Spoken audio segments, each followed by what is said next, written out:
এই কমিশনের মধ্যে যারা প্রবেশ করেছে, এই নারী কমিশনের মধ্যে যারা প্রবেশ করেছে, আসলে তাদের বেশভূষা, তাদের চেহারা সুরত দেখলে মনেই হয় না যে এরা নারী, মনে হয় না এরা নারী। এই লোকগুলাকে নারী কমিশনের মধ্যে ঢুকাই দিয়া এরা এমন কাজ করলো, এদের পিসা বাবার আছে ভারতে, এদের পীর আছে ভারতে, সে আবার কার? বাংলাদেশেরই কৃতি সন্তান, বাংলাদেশের একজন নাস্তিকবাদ তসলিমা নাসরিন, এই তারই চেলাপালা কিছু মহিলা, যাদেরকে মহিলা বলতে হয়। মা শব্দ তো আর সব জায়গায় প্রয়োগ করা যায় না, কারণ মা শব্দটা হলো পবিত্র একটা শব্দ, এটা সবার ক্ষেত্রে প্রয়োগ করলে মা জাতি, সত্যিকার মা জাতি যারা মায়ের মতো, তারা আসলেই কলঙ্কিত হয়। আমি অনেক আগেই বলেছি, সবাইকে মায়ের মতো মনে করাটা এটা উচিত না, তাহলে অনেক সুনামধন্য গর্ভধারিণী মা তারা কলঙ্কিত হয়। যেমন আল্লাহ তাআলা সূরা নিসার মধ্যে বলেছেন, মিনাল জিন্নাতি ওয়ান নাস, মানুষ হলেই যে মানুষ হবে তা কিন্তু না। আল্লাহ তাআলা মানুষ শয়তান, জিন শয়তান, এটা আল্লাহ তাআলা বলে দিয়েছেন। কেন? যে জিনের মধ্যে যেমন শয়তান আছে, মানুষের মধ্যেও শয়তান আছে। তো যাই হোক, যে কথাটা বলতে চাচ্ছিলাম, আজকে আলোচনার বিষয় হলো ইসলাম বিদ্বেষী প্রস্তাবনা নারী সংস্কার কমিশনে। নারী সংস্কার কমিশনে কি প্রস্তাবনা? কথা বলেন না, ইসলাম বিদ্বেষী প্রস্তাবনা। আমরা এই বিষয়ের উপর আলোচনা করব এবং জানব। রাজি আছেন? তারা প্রায় 15টি প্রস্তাব করেছেন, 15টি প্রস্তাবের প্রায় ব্যাখ্যা 450-র মতো দিয়েছেন। তো আমরা 15টির ভিতরে দেখতে পাই যে এখানে 5টি প্রায় ইসলাম বিদ্বেষী। কয়টি? কয়টি? আসুন, এই বিষয় জানার আগে, তার আগে আমরা জানব যে দুনিয়া কার? বলেন তো, এর জমিন কার? জোরে বলতে হবে, না বললে ঈমান মজবুত হবে না। এ জমিন কার? আইন চলবে কার? এ কথাটা মুখস্থ করে নিলাম, কেন জানেন? যাতে ভুলে না যায়। জমিন যার, আইন চলবে তার। বাড়ি যার, কর্তৃত্ব চলতে হবে তারই। বহিরাগত কেউ যদি এসে কর্তৃত্ব করে, ওই বাড়ি লন্ডভন্ড হবে, শান্তি হবে না, অশান্তি হবে। বোঝেন নাই কথা? আসুন, আল্লাহ সুবহানাহু ওয়া তাআলা সূরা ইউসুফ, কোন সূরা? আয়াত নাম্বার 40। কত? এই আয়াতের আলোকে আজকে আমরা এই বিষয়গুলো একটু জানবো। আল্লাহ যেন এই অল্প সময়ের ভিতর কথাগুলো আমাদের ধারণ ক্ষমতা করার তৌফিক দান করে। আল্লাহ পাক রব্বুল আলামিন বলেন, মা তা'বুদুনা মিন দুনিহি ইল্লা আসমাআন সাম্মাইতুমুহা أنتم وآباؤكم ما أنزل الله بها من سلطان إن الحكم إلا لله أمر ألا تعبدوا إلا إياه ذلك الدين القيم ولكن أكثر الناس لا يعلمون। এক সঙ্গে তাহলে ঘুম স্পর্শ করবে না, একটু ধৈর্য ধরে বসতে হবে। সপ্তাহে একদিন হয়তো আধা ঘন্টা 1 ঘন্টা একটু আল্লাহর কালাম থেকে কথা শোনার সুযোগ পান, এটাকে কাজে লাগাইতে হবে। কি করতে হবে? কাজে লাগাইতে হবে। ঘুম আসতেই পারে, মসজিদ তো শান্তির জায়গা, ঘুম আসবে, কিন্তু ঘুম যাতে না আসে সে ব্যবস্থাটাও করতে হবে। আসিয়া যদি ঘুম পারিয়াই কাটাইলাম তাহলে আর লাভটা হলো কি এত আগে এসে, তাই না? আল্লাহ পাক রব্বুল আলামিন সূরা ইউসুফের 40 নম্বর আয়াতে বলেন, তাকে ছেড়ে তোমরা যার ইবাদত করো তার সর্বাত্মক কথাগুলো নামের বেশি কিছু নয়, যা তোমরা তোমাদের বাপ দাদাগণকে রেখে দিয়েছ। আল্লাহ তার পক্ষে কোনো দলিল নাজিল করেননি। হুকুম দানের ক্ষমতা আল্লাহ ছাড়া অন্য কারো নেই। তিনি এই হুকুম দিয়েছেন যে তোমরা তার ভিন্ন অন্য কারো ইবাদত করো না। এটাই সরল সোজা পথ, কিন্তু অধিকাংশ লোক তা জানে না। এই কথাটা বলেছিলেন ইউসুফ আলাইহিস সালাম। কে বলেছেন? কে বলেছেন? ইউসুফ আলাইহিস সালাম বলেছেন। কথাটা বলার অর্থ হলো, ইউসুফ আলাইহিস সালাম তিনি যখন জেলখানায়, তখন একজন ব্যক্তি স্বপ্ন দেখেছেন। এই স্বপ্নের ব্যাখ্যা জানার জন্য ইউসুফ আলাইহিস সালামের কাছে এসে বলতেছেন যে আপনি স্বপ্নের ব্যাখ্যা করে দেন। তো তিনি স্বপ্ন দেখেছেন, যে ব্যক্তি স্বপ্ন দেখেছেন সে দেখছেন 2 জন ব্যক্তির বিষয় স্বপ্ন। কয়জন? একজন ব্যক্তির বিষয় স্বপ্ন দেখেছেন ভালো, আর একজন ব্যক্তির বিষয় তিনি স্বপ্ন দেখেছেন খারাপ। তো যখন ওই স্বপ্ন দেখনেওয়ালা ব্যক্তি ইউসুফ আলাইহিস সালামের বিষয় জানতে পারলেন যে তিনি স্বপ্নের ব্যাখ্যা করে দেন, তখন তার কাছে আসলেন। আসার পরে যখন স্বপ্নের কি ধরনের স্বপ্ন দেখছেন যখন ইউসুফ আলাইহিস সালামের সামনে বললেন, তখন ইউসুফ আলাইহিস সালাম দেখতে পেলেন যে মারাত্মক ঘটনা। বলে কি? একজনের স্বপ্ন ভালো আর একজনের স্বপ্ন জোরে, এইদিকে তাকান, মাথা উঁচু করেন, আরেকজনের স্বপ্ন খারাপ। তো নবীদের কাজ কিন্তু খারাপ জিনিসকে প্রচার করা না, সবসময় নবীদের কাজ ছিল ভালো কিছু সুসংবাদ দেওয়া। যখন একেবারে ভালো কিছু যখন তারা মানতে রাজি হচ্ছে না, সর্বশেষ যখন তিনি আর কোনোভাবেই জাতিকে বুঝায় কুলাই উঠতে পারতেছিলেন না, তখন তিনি খারাপ কিছু তাদেরকে জানাইতেন। তার আগে না, আগে ভালো কিছু জানাইতেন। এটা নবীদের একটা কাজ ছিল। এই জন্য সবসময় ভালো কিছু সুসংবাদ মানুষের কাছে জানানো, খারাপটা কম। তো যখন তিনি দেখলেন যে একটা ব্যক্তির বিষয় খুব খারাপ, তখন তিনি কথাটাকে মোড় ঘুরায় নিলেন যে আমি স্বপ্নের ব্যাখ্যাই দিব না, তাহলে ভালোটাও দিব না খারাপটাও দিব না, কারণ ভালোটা দিলে আবার খারাপটাও জানতে চাবে।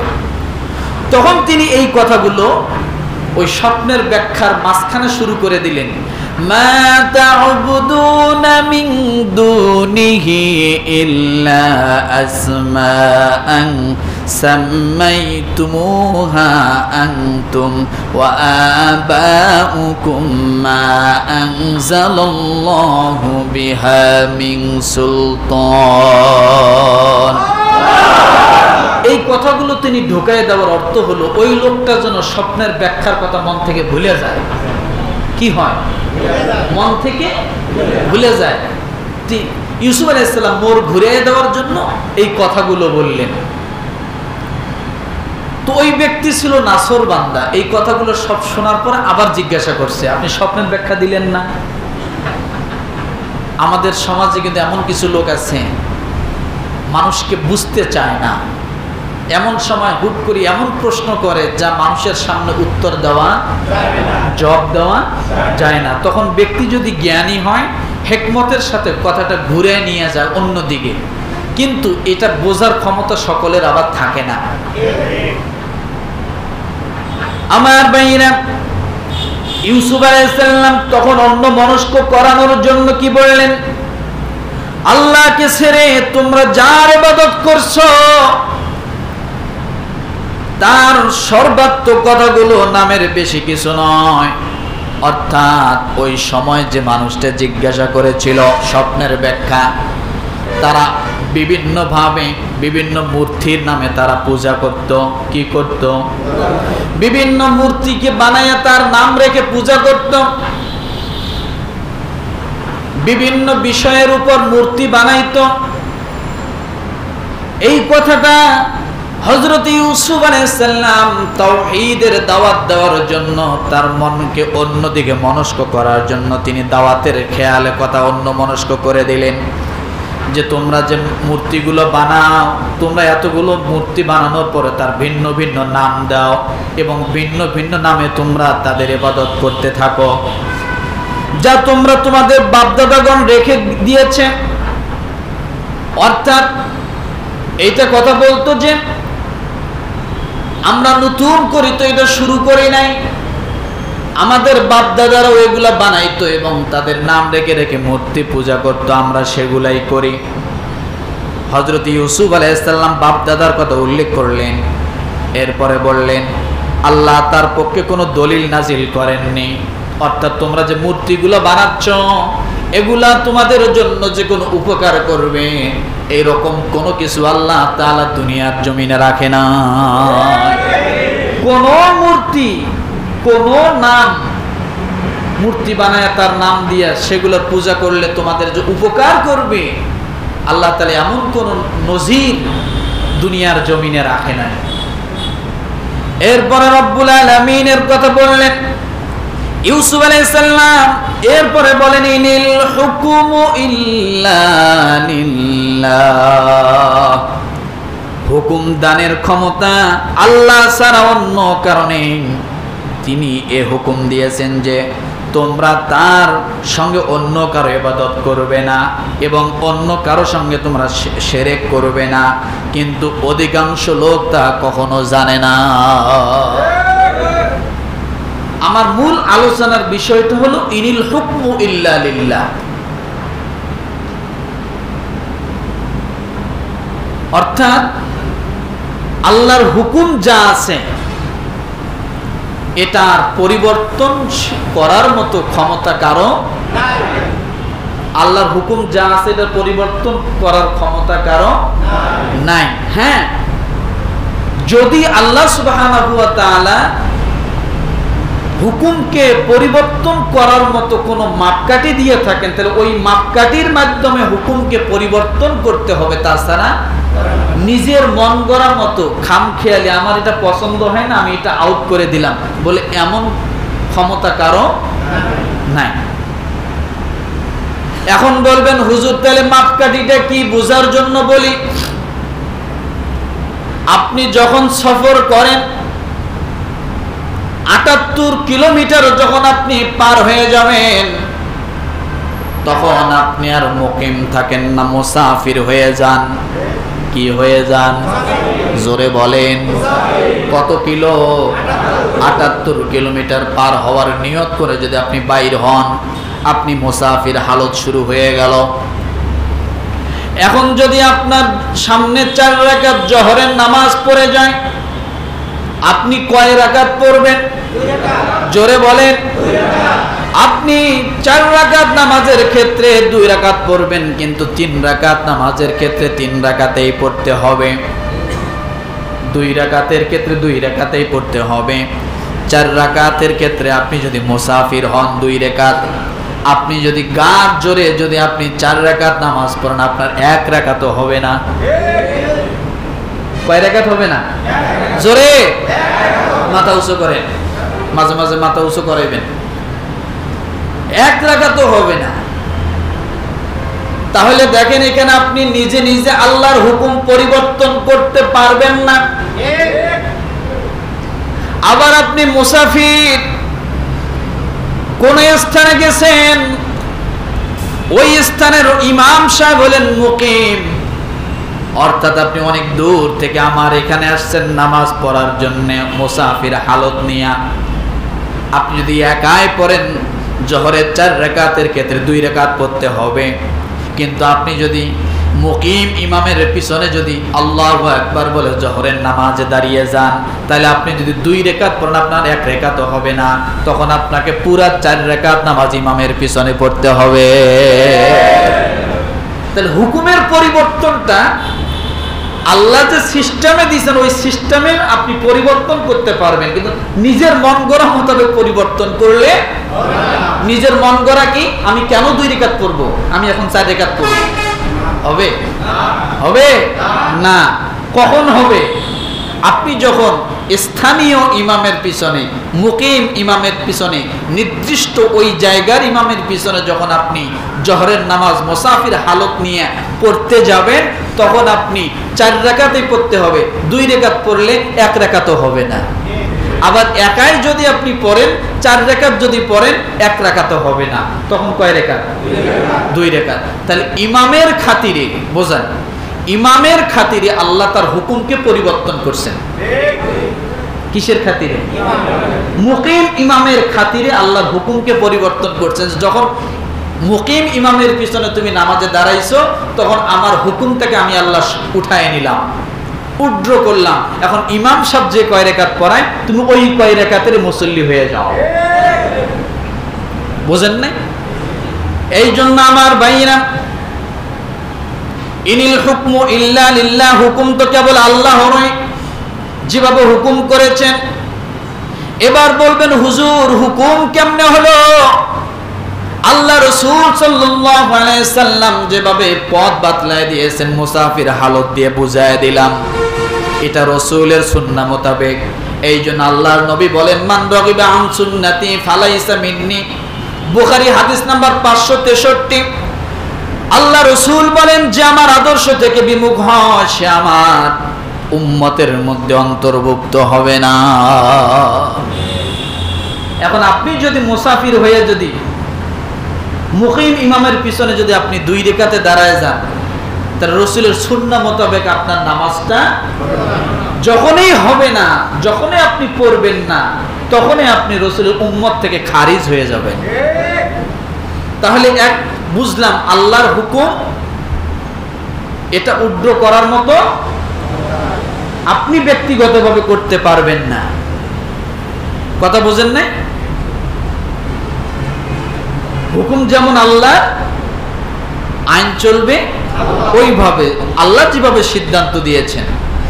এখন কথা হলো, ভালো করে বোঝেন, এই নারী সংস্কার কমিশন এরা যে প্রস্তাবগুলি দিয়েছে, এই প্রস্তাবের মধ্যে আপনি গভীর খেয়াল করে দেখবেন যে 5টা বিষয় ইসলামের সাথে সাংঘর্ষিক। আল্লাহ যেভাবে ম্যানুয়াল দিয়েছেন, রাসূল সাল্লাল্লাহু আলাইহি সাল্লাম যেভাবে তার সুন্নত মোতাবেক আমাদের পালনে সহজ করে দিয়েছেন, ওনারা এর বিরোধিতা করে এর একটা প্রস্তাব অন্তর্বর্তীকালীন সরকারের কাছে দিয়েছে। সেটা কি দেখেন, 1 নাম্বার, তারা কি চাইছে? তারা যেগুলো চাইছে সব কমিশনের খালি শক্তি চাইছে। তাদের মধ্যে চাওয়ার মধ্যে 1 নাম্বার হলো সংসদে নারী প্রতিনিধিত্ব বৃদ্ধি করতে হবে। সংসদে নারী প্রতিনিধিত্ব কি করতে হবে? বৃদ্ধি করতে হবে। কি পরিমাণ? এখন আসন আছে কয়টা? কত? 300। কিন্তু আসন করতে হবে 600। কয়শো? পুরুষের 300, নারীরও থাকবে 300। আচ্ছা বলেন, এখানে একটা জিনিস বুঝাই, ক্ষমতা দেন নাই, সংসার সব আপনি চালান, বোঝার জন্য বলছি, মাইন্ড করবেন না। শুধু বাজার করার দায়িত্ব দিয়েছেন বউরে, তাতেই দেখেন যে আপনার কত কথা শুনতে হয়, আছে না? আবার মনে করেন হয়তো আপনি একটু বেতন কম পান বা সমানে পান বা বেশি পান, কিন্তু বউকে একটু চিন্তা করছেন যে বউ যদি ঘরে বসে থাকে কি লাভ, একটু চাকরি করলে যদি ও যদি মাসে 15,000 টাকা 20,000 টাকা আনে, সংসার ভালো চলবে, সুখে শান্তিতে থাকবে। আসলেই কি যে বউ চাকরি করে 20,000 টাকা আপনার ঘরে আনে, ওই ঘরে কি আসলে শান্তি আছে? বোঝার জন্য বলছি, আমি বিরোধিতা করছি না, বোঝার জন্য কথাগুলো মানে আপনাদের মাথায় ঢোকানোর জন্য বলছি। আসলেই কি শান্তি আছে? শান্তি। তো এখন কথা হলো, এই নারীরা চাচ্ছে যে নারী সংস্কার কমিশনের চাওয়া হলো 600 আসন করতে হবে, সমান সমান থাকতে হবে। ওরা সব জায়গায় সমান সমান থাকতে চায়, কিন্তু কিছু কিছু জায়গায় দেখা যাচ্ছে যে সমান থাকা যাবে।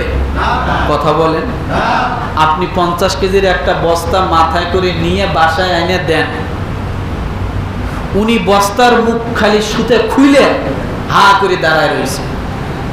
কেন? যে বস্তার ড্রামে ঢাইলে দাও। বোঝেন নাই কথাটা? মনে হয় রাগ করবেন না, কিন্তু এরকমটা না। আপনি দোকান থেকে মাথায় করে নিয়ে যা ঘরে রাখছেন, উনি ওখান থেকে সুতেটা খুলে দাঁড়ায় রয়েছে। কেন? উনি বস্তাটা যে উঠাইয়া যে ড্রামে ঢালবে এই শক্তি তো তার নাই। তাহলে বাহাদুরিটা কোথায়? সুতে খোলার মধ্যে বাহাদুরি। কথা বোঝেন না? খেতা শিলাইতে বাহাদুরি। তো ভাই, 1 নম্বর যে বিষয়টা ইসলামের সাথে সাংঘর্ষিক, সেটা হলো নারীদেরকে নেতৃত্ব করতে হবে। এটা ইসলাম চায় না। এটা ইসলাম চায় না। নারীদেরকে পরামর্শদাতা হিসেবে আপনি রাখতে পারেন, এটা নিষেধ নাই। নারীদের পরামর্শ নেওয়া যায়, নারীদের সাথে যে কোনো বিষয় শেয়ার করা যায়, তাদের সাথে বুঝ পরামর্শ করা যায়, কিন্তু তাদেরকে পরামর্শক বানানো যায় না। অর্থাৎ সিদ্ধান্ত গৃহীত তার কথা মোতাবেক হবে, এটা কখনো করা যায় না। আমির কখনো নারীকে বানানো যায় না, মামুর বানানো যায় এবং মামুরের সাথে পরামর্শ করা যায়। আপনি আপনার স্ত্রীর সাথে যে কোনো বিষয় পরামর্শ করবেন, এটাই সুন্নত। কিন্তু স্ত্রীর ডিগলার সিদ্ধান্ত এটাই সুন্নত নয়, এটা সুন্নতের বরখেলাফ। কথাটা কি বুঝাইতে পারছি? এরপরে 2 নম্বরে দেখেন যে বিষয়টা তারা বলছে, অভিন্ন পারিবারিক আইন প্রণয়ন করতে হবে। 2 নম্বর কি বিষয়? অভিন্ন পারিবারিক আইন। 1 নম্বর কি বিষয়টা ছিল? সংসদে নেতৃত্বকে সমান সমান দিতে হবে। দ্বিতীয়টা কি? অভিন্ন পারিবারিক আইন কি করতে হবে? প্রণয়ন করতে হবে। 3 নম্বরে বিবাহিত জীবনে ধর্ষণকে অপরাধ হিসেবে গণ্য করা হবে। কি জীবনে? আমি ব্যাখ্যায় আসতেছি সামনে। 4 নম্বরে নারী যৌন কর্মীদেরকে শ্রমিক হিসেবে স্বীকৃতি দিতে হবে। তাদেরকে, নারী যৌন কর্মীদেরকে শ্রমিক হিসেবে কি দিতে হবে? স্বীকৃতি দিতে হবে। 5 নম্বরে ধর্মীয় আইনের সংস্কার করতে হবে। ধর্মের আইন কি আছে এই দেশে? আছে? ধর্মের আইন কোনটা চলে? মাত্র 2টা জায়গায় ধর্মের আইন বহাল তবিয়তে আছে, আংশিক। বলবো একটা হলো তালাক বিবাহিত আইন, পারিবারিক আইনের ভিতরে বিবাহিত আইন, আর একটা হলো ওয়ারিশ সূত্রে মালিকানা সম্পত্তি আইন। এই 2টা জায়গায় ইসলামী আইনের কিছুটা আছে, আর বাকি বাংলাদেশের কোথাও ইসলামী আইন নেই। বুঝছেন কি বলছি? মেরাজ জনিত আইন আর হলো বিবাহের ক্ষেত্রে যে আইন, এই 2টা জায়গায় কিছু আছে, আর বাকি বাংলাদেশের যত আইন আছে ইসলামের আইন কোথাও নাই। তাহলে এখানে কি চাইছেন বোঝেন ভালো করে। 1 নম্বরে চাইছেন সংসদে নারী নেতৃত্ব সমান করতে হবে, সর্ব জায়গায় নারীদের নেতৃত্ব। 2 নম্বরে কি বলছেন? অভিন্ন পারিবারিক আইন প্রণয়ন করতে হবে।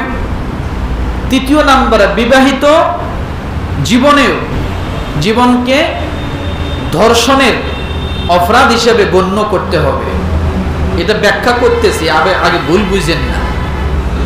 চতুর্থ নম্বরে যৌনকর্মীদেরকে, নারী যৌনকর্মীদেরকে শ্রমিক হিসেবে কি দিতে হবে? পঞ্চম নম্বরে ধর্মীয় আইনের সংস্কার করতে হবে। এবার দেখেন, ইসলামে নারী নেতৃত্বকে আল্লাহ তাআলা সরাসরি হারাম ঘোষণা করেছেন। কি ঘোষণা করেছেন? হারাম ঘোষণা করেছেন। কারণ নারীদের হাতে যদি দেশ যায় তাহলে ও দেশ উন্নতি হইতে দেখা যায়, কিন্তু শেষে যায় ভেঙে পড়ে ধ্বংস হয়ে যায়। কি হয় বলেন তো? দেখা যায় উন্নতি হচ্ছে, কিন্তু আসলে ওটা উন্নতি না, ওটা ধ্বংসের দ্বার প্রান্তে হুহু করে দৌড়াচ্ছে। তার প্রমাণ বাংলাদেশ। তার প্রমাণ কি? যদিও দেখা যায় উন্নতি, কিন্তু আসলে উন্নতি না, পুরো দেশটাই ধ্বংসের একেবারে শেষ প্রান্তে চলে গিয়েছিল। তাহলে নারী নেতৃত্ব যেখানেই থাকুক না কেন, সেখানে কি হবে? আল্লাহর রহমত সেখানে কোনোদিন থাকতে পারে না।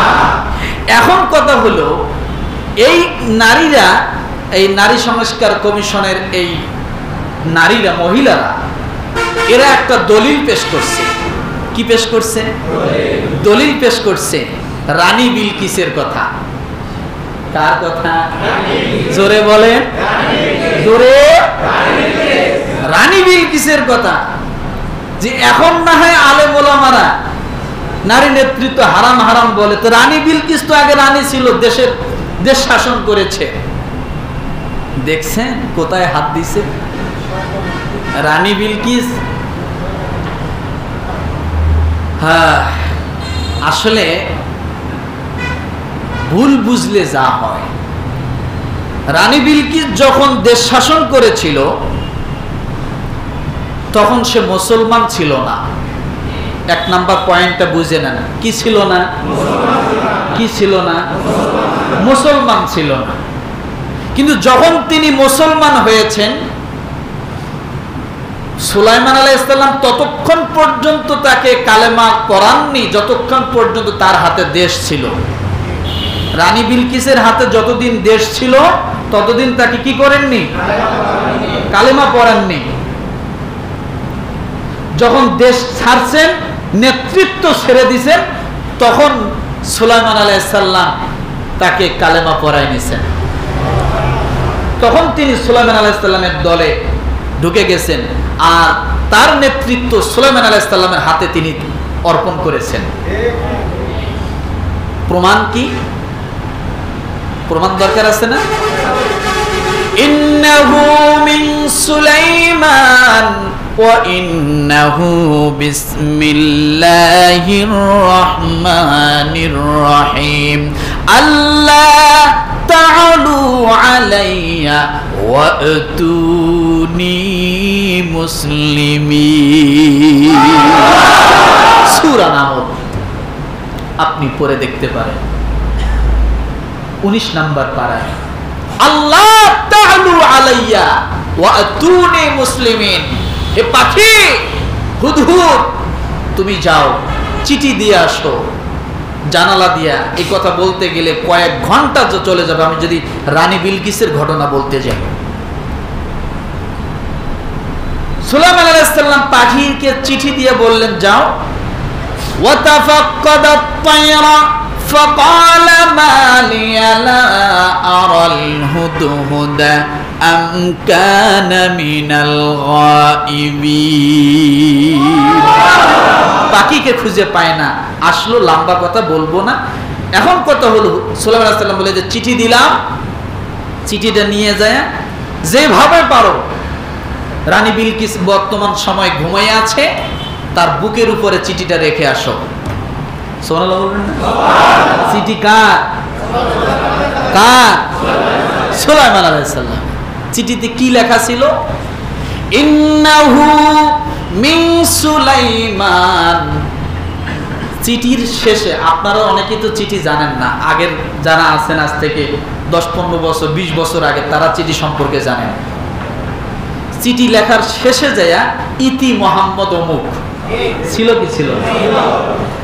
আর সুলাইমান আলাইহিস সালাম কেমন বাপের বেটা দেখেন, চিঠির শেষে নাম দেয় নাই, চিঠি লেখার শুরুতেই নাম দিয়েছে ইন্নাহু মিন সুলাইমান, নিশ্চয় এটা সুলাইমান হতে, ওয়া ইন্নাহু বিসমিল্লাহির রহমানির রহিম। চিঠি লিখছেন, প্রথম নিজের নাম দিছেন, এটা সুলাইমান হতে। কার নামে চিঠি শুরু করছেন? বিসমিল্লাহির রহমানির রহিম, আল্লাহর নামে। চিঠির ভাষ্য কি? আল্লাহ তাআলু আলাইয়া ওয়াতুনি মুসলিমিন। এতটুকু হলো চিঠির লেখা, আল্লাহ তাআলু আলাইয়া ওয়াতুনি মুসলিমিন। যদি বাঁচতে চাও তাহলে তাড়াতাড়ি এসে সুলাইমানের কাছে স্যালেন্ডার হয়ে যাও, মুসলমান হয়ে যাও।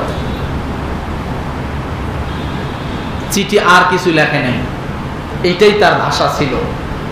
এটা সুলাইমানের পক্ষ থেকে আল্লাহর নামে চিঠি। চিঠিতে কি লিখছেন? যদি বাঁচতে চাও তাহলে কি করো?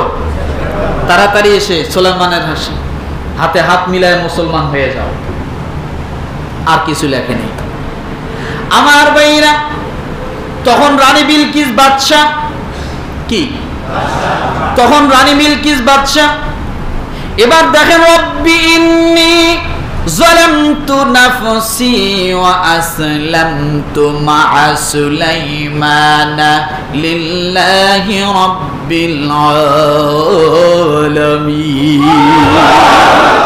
চিঠি পাওয়ার পরে মাঝখানে অনেক কথা, এগুলো বলবো না। যদি শুনতে চান রানী বিলকিসের ঘটনা আমি একদিন বলবো, কিন্তু সেটা কয়েক জুমা চলে যাবে যদি জুমায় বলি। রব্বি ইন্নী যালামতু নাফসি ওয়া আসলামতু মা'a সুলাইমান লিল্লাহি রাব্বিল আলামিন। হে আমার রব, নিশ্চয় আমি আমার নিজের প্রতি জুলুম করেছি। কে বলছে কথা? রানী বিলকিস বলতেছে, আমি আমার প্রতি জুলুম করেছি। আমি সুলাইমানের সাথে সৃষ্টিকুলের রব আল্লাহর নিকট আত্মসমর্পণ করলাম। সূরা নামল আয়াত নাম্বার 44। কত? 44 নাম্বার আয়াত। আমি আত্মসমর্পণ করলাম। তাহলে আরো কি রানী থাকলো? রানী থাকলো? তো যখন সে রানী ছিল তখন কি তার উপর ইসলামের হুকুম বর্তাইছিল? না। আমার ভাইরা, তাহলে এই দলিল দিলে কি হবে? হবে? হবে না। এই জন্য নারী নেতৃত্বকে রাষ্ট্রের জন্য অভিশাপ বলা হয়েছে। রাষ্ট্রের জন্য কি অভিশাপ বলা হয়েছে। আর এরা নারী নেতৃত্বকে আরো শক্তিশালী চাচ্ছে। তাহলে বোঝা গেল এরা রাষ্ট্রের ভালো চায় না, এরা খারাপই চায়। কি হবে জানেন? খালি চুল ধরে খালি ঝগড়াই হবে। এই 17 বছর খালি ঝগড়াই হয়েছে, হয় নাই? হয়তো ধরাধরি হয় নাই, সরাসরি ধরাধরি হয় নাই, কিন্তু কমও হয় নাই। বোঝেন নাই কথাটা? একটা পঙ্গু বানায় দিছে, হুইল চেয়ার ছাড়া বেশি আর উপায় ছিল না। কথা বোঝেন নাই? তো এইরকমই তো হবে আমার ভাইরা। তাহলে নারী নেতৃত্ব এটা কি? তবে পরামর্শ নেওয়া যেতে পারে, কিন্তু এটা ইসলামের সাথে সাংঘর্ষিক কিনা? এরা এইটাই বেশি ক্ষমতা চায়। আরে ভাই, এইটাই যদি চাই, এরা তো আসলে বেকুব, বোঝে না। বিগত সময় আপনি গভীর খেয়াল করে দেখেন, এক ওয়ার্ডের একজন পুরুষ মেম্বার ছিল না আপনাদের এলাকায়? আছে কি নাই? এক ওয়ার্ডে একজন পুরুষ মেম্বার, আর 3 ওয়ার্ড মিলিয়ে একজন মহিলা মেম্বার। এটা দেখছিলেন কি? আছে কি?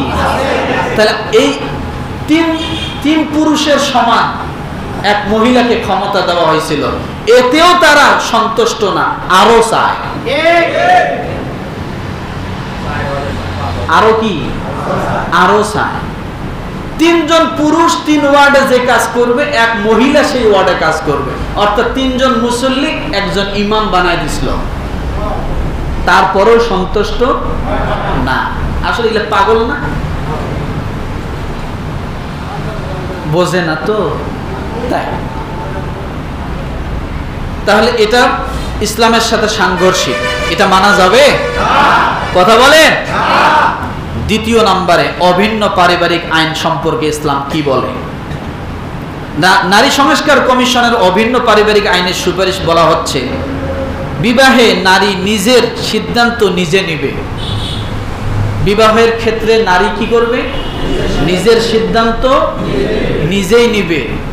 এই যদি হয়, আপনি পিতা এত কষ্ট করে মেয়েটাকে আপনি বড় করলেন, কোন রকম 18 বছর যখন মেয়েটার বয়স হয়ে গেল, আপনার মতো পিতাকে বৃদ্ধাঙ্গুল দেখায়া ও মুসি ডোম মেথরকে বিয়ে করে ঘরে নিয়ে বয়ে থাকবো? আপনি বাবা, কিছুই বলার ক্ষমতা আপনার নাই। কি মানুষ করলেন আপনি, মা খাওয়াইলো দুধ, আপনি খাওয়াইলেন ভাত, আপনি তিলে তিলে বাচ্চাটাকে, আপনার মেয়ে বাচ্চাটাকে আপনি বড় করলেন। এখন মেয়েটার বিবাহ কি হবে, কেমন হবে, এর সিদ্ধান্ত আপনি পছন্দ করতে পারবেন না, এর সিদ্ধান্ত আপনার নেওয়ার অধিকার থাকবে না। মেয়ে যাকেই পছন্দ করবে তাকেই দিতে হবে, আপনি পিতা হিসেবে একটা কথাও বলতে পারবেন না।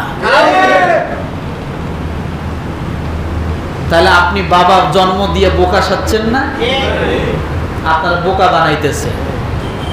কিন্তু ইসলাম কি বলে? যে মেয়েদের ক্ষেত্রে গার্ডিয়ান ছাড়া বিবাহ এটা সঠিক নয়, গার্ডিয়ানের অনুমতি লাগবে মেয়েদের ক্ষেত্রে বিবাহের সময়। কেন বলছে? কারণ একটা মেয়ে 18 বছর বয়স হলেই যে সে পূর্ণাঙ্গ বুঝমান হয়ে যায় তা তো না। 2 দিন পরে অ্যাক্সিডেন্ট হবে, স্বামী লাথি দিয়ে ঘর থেকে বাইর করে দিবে, কার কাছে আসবে?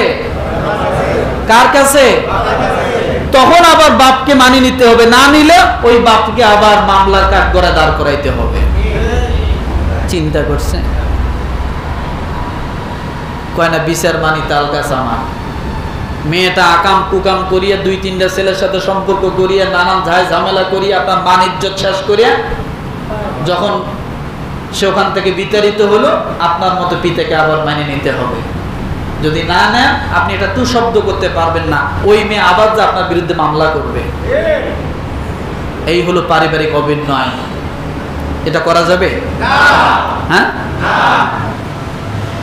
এই জন্য রব্বুল আলামিন বলেন, فلا تعذلوهن أن ينكحن أزواجهن إذا تراضوا بينهم بالمعروف। সূরাতুল বাকারা আয়াত নাম্বার 232। কত? আয়াত নাম্বার 200। তোমরা তাদের নারীদের বিয়ে করতে বাধা দিও না যদি তারা নিজেদের স্বামীদের সঙ্গে সন্তোষজনকভাবে বিয়েতে রাজি হয়। বোঝেননি? অর্থাৎ সন্তোষজনক জায়গায় যদি কোনো মেয়ে কোনো ছেলেকে যদি পছন্দ করে সেটা ভিন্ন কথা। যদি আপনি দেখেন যে না আপনার মেয়েটার মঙ্গল হবে, সেখানে মেয়েটা সুখে থাকবে, ভালো থাকবে, মেয়ের গ্র্যাজুয়েট হিসেবে তার স্বামী পেয়েছে, আমার বংশ মর্যাদা স্ট্যাটাস হিসেবে সে স্বামী পেয়েছে, আমার পারিবারিক স্ট্যাটাস হিসেবে সে স্বামী পেয়েছে, তাহলে আপনি তখন বাধা দিবেন না। আল্লাহ সেই কথা বলছেন। কিন্তু একেবারে আপনি ছেড়ে দিতে পারেন না যে যাও তোমার মন খুশি, যাকে মন চায় তাকে, একটা গাঞ্জারু মদারু বাবাখোর হিরোইনচি এটারে তুমি বিয়ে শাদী করে আমার ঘরে নিয়ে আসো, এটাতে কি হবে? হ্যাঁ, আল্লাহ তাআলা সেই কথাটাই বলছেন সূরা বাকারা 232 নম্বর আয়াত, যে যদি সন্তোষজনক কোনো ছেলে হয় তাহলে সেক্ষেত্রে তোমরা বাধা দিও না। তাহলে বোঝা গেল বাধা না দেওয়া মানে সেখানেও বাবার অনুমতির প্রয়োজন। আমার ভাইরা, এই জন্য নারী সংস্কার কমিশন কি বলে? বাবা মায়ের কোনো অনুমতির প্রয়োজন নাই, নারীটা যাকে পছন্দ করে তার প্রাপ্ত বয়স 18 বছর হয়ে গেলে বিয়ে করতে পারবে। আর ইসলাম বলে এদের কিভাবে ছেড়ে দিও না, অর্থাৎ যদি সন্তোষজনক কোনো জায়গা হয় তাহলে তোমরা দাও। এখানে আরো কিছু কথা আছে, এমন এমন কথা আছে আপনি আশ্চর্য হয়ে যাবেন। এই পারিবারিক আইন সম্পর্কে তারা সেখানে আরো কিছু ঢুকাই দিছে। কি ঢুকাই দিছে জানে? নারীরা যখন খুশি তখন তালাক দিতে পারবে, তালাকে কোনো বাধা থাকবে না। পুরুষরা যেমন তালাক দিতে পারে, নারীরাও তেমন তালাক দিতে পারবে, কোনো বাধা বিভক্তি থাকবে। আসলে এগুলো পাগল, এগুলো মাথায় আর কপালে টিপ দিয়া এটি মনে করে যে আমরা না জানি মহা জ্ঞানী হয়েছি। এরা রিপোর্ট পড়ে না। পুরুষরা বর্তমান তালাক কম দেয়, সবচাইতে ঢাকা শহরে বেশি তালাকের হার নারীদের। রিপোর্ট জানে না, যদি চায় আমি দিতে পারবো। নারীরাই তো বেশি তালাক দিতেছে, আবার আরো কি চায়, আর কি চায়? রেজিস্ট্রারি খাতে 18 নম্বর কলমে একটা শর্ত আছে যে পুরুষ নারীকে তালাক দেওয়ার অনুমতি আগে থেকেই দেওয়া থাকে। যখন আপনারা বিবাহ কাবিনে রেজিস্ট্রারি করেন, সেখানে কিছু শর্ত আছে। যদি স্বামী নিরুদ্দেশ হয়, ভরণ পোষণ যদি ঠিক মতো না দেয়, যদি সে শারীরিক শক্তির দিক থেকে অক্ষমতা হয়, তাহলে নারীকে তালাক দেওয়ার অনুমতি স্বামী নিজেই দিয়ে রাখছে প্রথম দিনেই, কবুল বলার আগেই। তাহলে আর কি? এখন কথা হলো যে যদি স্বামীর সাথে ঠুনকু একটা কিছু সমস্যা হয়, পরের দিনই তালাকের কাগজ ধরায় দিয়ে হেরিকেন ধরায় দিবে স্বামীকে। বোঝেন নাই কথা? আর যদি এরকম হয়, এখন যেমন বিবাহ তালাক একটা ব্যবসা চলছে, বড় লোকের ঘরে ছেলে দেখে পটায় মটায় বিবাহ করে, 10 লাখ টাকা দেন মোহর, এই 10 লাখ টাকা দাবি, আর না হলে পরের দিন মেয়েটা তালাকের কাগজ একটা ধরায় দিয়ে কোর্টের মধ্যে মামলা দিল 10 লাখ টাকার জন্য। চলতেছে না এগুলো? চলতেছে না? হাজার হাজার যুবক নীরবে কাঁদতেছে, কোর্ট কাছারি দৌড়ে তো জান শেষ। দৌড়েতে দৌড়েতে কি জান শেষ। এই জন্য এই জিনিসগুলো আসলে আমাদের একটু ভাবা উচিত, বুঝতে হবে। যদি না বোঝে তাহলে সমস্যা। এরপরে বলা হয়েছে যে স্বামী স্ত্রী বিবাহর ভিতরে স্ত্রীর যদি স্বামীর চাহিদা পূরণের ক্ষেত্রে, আমি একেবারে বাংলাটা বলতে পারছি না, যৌন মিলন যেটাকে বলে, আপনারা তো এখানে অনেকেই প্রাপ্তবয়স্ক, যদি স্ত্রীর অপারগতা স্বীকার করে আর স্বামী যদি তাকে জোর করে ব্যবহার করে, সেই ক্ষেত্রে পরের দিন ঘুম থেকে উঠে স্ত্রী তাকে ধর্ষণ মামলায় ফালাই দিতে পারবে। কি মামলা? কি মামলা? ধর্ষণ মামলায় ফালাই দিতে পারবে। এই আইন তারা চাইছে। তার মানে রাতের বেলা কোনো কারণে স্বামী স্ত্রী বনাবনি হয় নাই, পরের দিন যায় কোর্টে মামলা দিবে, আমার স্বামী আমাকে ধর্ষণ করছে। কোনো স্ত্রী যদি তার স্বামীর সংসার করতে না চায়, তাহলে পরের দিন স্বামীকে ধর্ষক বানাইয়া মামলা দিয়ে তালাকের কাগজ ধরাই দিয়ে আউট হয়ে যাবে। তার মানে বোঝা গেল সংসার টিকানোর আর কোনো পন্থা থাকলো না। এটা তো কথা। অন্য শব্দ সেখানে ব্যবহার করতে পারত, নারী নির্যাতন, আরো অনেক শব্দ ছিল। স্বামীকে ধর্ষক বানাইতে হবে কেন? তার মানে এরা কি চাচ্ছেটা কি? আর আমরা পুরুষ চুপচাপ হয়ে আছি। যত মামলা, বানোয়াট মামলা, মিথ্যা মামলা, সব নারী নির্যাতন, পুরুষ নির্যাতন কোনো মামলা নাই। এদেশে আইনগুলোও তো হওয়া দরকার। হাজার হাজার যুবক শেষ হয়ে গেল।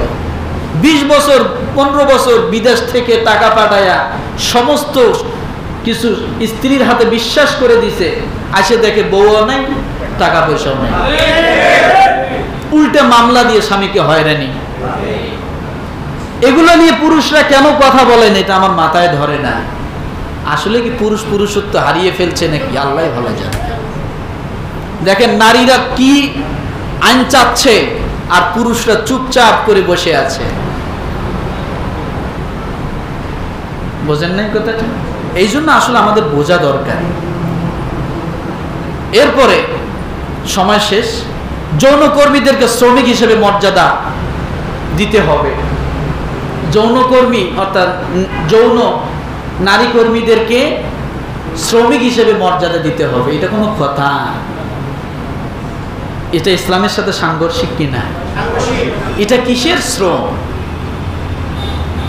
তারা অন্য কিছু বলতে পারে যে তাদের ন্যায্য অধিকার, নাগরিক অধিকার এগুলা দিতে হবে, কিন্তু একজন যৌনকর্মী হলে তাকে শ্রমিক হিসেবে অধিকার দিতে হবে, তাহলে তো আরো যৌনকর্মী দিন দিন আরো বেড়ে যাবে। বাড়বে না কমবে? তা বাড়াচ্ছে না কমাচ্ছে? কি বলছি আসলে, কি বলি, বলার ভাষা নেই। এরপরে বলা হয়েছে ধর্মীয় আইন সংস্কার করতে হবে। আরে সুবহানাল্লাহ, ধর্মের আইন কোথায় আছে? বাংলাদেশে আছে কোথাও? বললাম তো দুইটা জায়গায় আংশিক আছে, বিবাহর ক্ষেত্রে আর হলো মিরাস অর্থাৎ সম্পদের ক্ষেত্রে। এই দুই জায়গা ছাড়া আর বাংলাদেশে ইসলামী আইন কোথায় আছে? আছে কোথাও? তো এদের আবার সংস্কার কি চায়? তার মানে বুঝতে হবে এটার মূল বিষয় অন্য কিছু। মূল বিষয় কি? অন্য কিছু। তো একটু সচেতন থাকবেন ইনশাআল্লাহ। আওয়াজ তুলতে হবে তো নাকি? আওয়াজ তুলতে হবে না? হাসির রশি গলায় দিবে আর আপনি একেবারে চোখ বন্ধ করে থাকবেন। বীর পুরুষের এটাকে বীর পুরুষ বলে না, এটা বীর পুরুষ।